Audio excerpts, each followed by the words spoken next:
Isang abandonadong sasakyan ang natagpuan sa isang parking lot sa Adriatico, Maynila. Itong pininiwala ang getaway vehicle ng mga kasabwat na 4 na kidnapping suspects na nakaengkwento ng pulisya sa Parañaque kagabi. May unang balita si Jomer Apresto. Isa-isang inilabas ang 4 na dugo ang lalaki mula sa isang SUV sa bahagi ng Macapagal Boulevard sa Parañaque City mag-aalas 9 kagabi. Ayon sa pulisya, ang mga lalaki, mga sospek sa pagdukot sa isang senior citizen.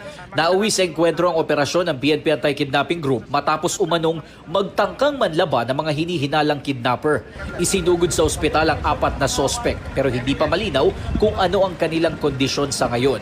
Nakatakas ang ilang sospek din umano na sakay ng hiwalay na sasakyan. Matagumpay naman na nailigtas ng pulisya ang senior citizen na biktima.